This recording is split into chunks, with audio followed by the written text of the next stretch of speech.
पहला पहला प्यार भरकर आंखों में खुमार, जादू नगरी से आया है कोई जादूगर।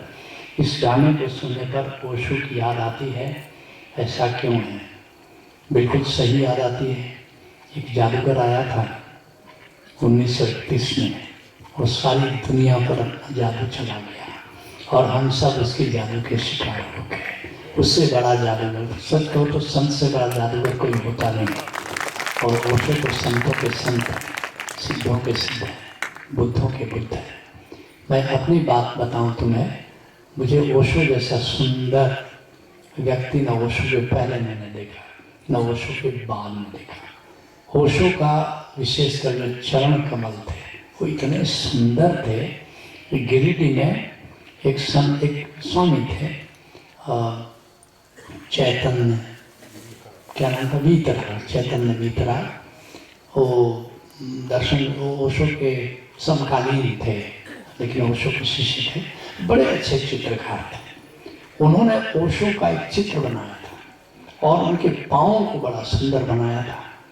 और मैंने देखा, क्योंकि ओशो के पाँव को स्पर्श करने का मुझे मौका मिला है 1980 में, जब गया दिसंबर में गया, तो वहाँ नियम था ऊर्जा दर्शन 5 लोगों को देते थे, तो उन 5 में मैं भी था। तो जब मेरा ऊर्जा दर्शन होने लगा तो मैंने सोचा, तो मुझे कह दिया गया कि पाँव स्पर्श नहीं कर।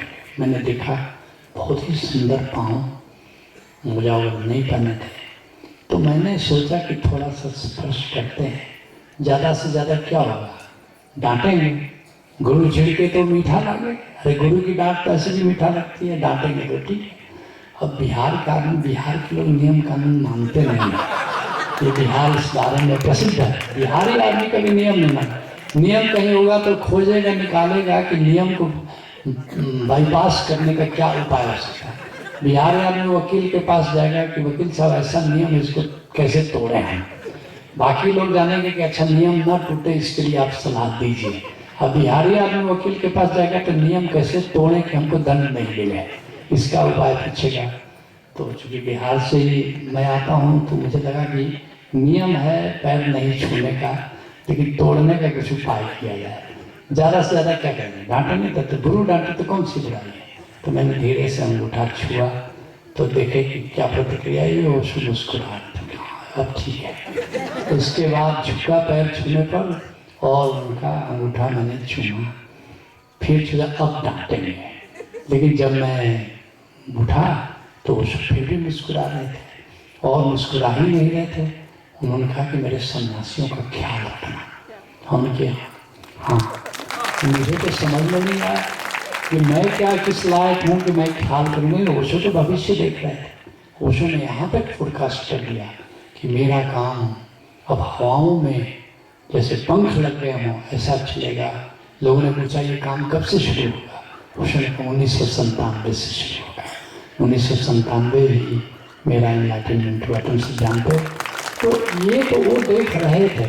तो निश्चित ओशो से बड़ा जादूगर कोई हुआ नहीं, ओशो से सुंदर कोई मसीहा हुआ नहीं आज भी। तो मैंने कहा चैतन्य वीतराग से कि देखो वीतराग जी, एक बात है, ये तुम मांगो कितना पैसा चाहिए, मैं इस चित्र को खरीदूंगा। उनका मैं नहीं बेचूंगा। हम कि नहीं बेचोगे तो मैं इसको चुरा ले जाऊंगा। और वे डर गए। दोबारा जब भी मैं उनके पास जाता था वो चित्र पता नहीं कहाँ छिपा दिया। उन्हें क्यों छुपा दिया, क्योंकि लोग मुझे कह रहे थे कि ये बंदा जो कहता है ना वही करता है। अगर बोला है या तो आप इसको बेच दो, तो पैसा देने को तैयार, और नहीं तो फिर वो जो कह दिया वही करेगा। वो चित्र मुझे मिल नहीं सका, लेकिन वो चरण कमल आज भी मेरे आंखों के सामने है। तो निश्चित मैं तुमसे राजी हूँ। ओशो का मतलब एक बहुत बड़ा जादूगर, वैसा जादूगर न ओशो पहले हुआ न ओशो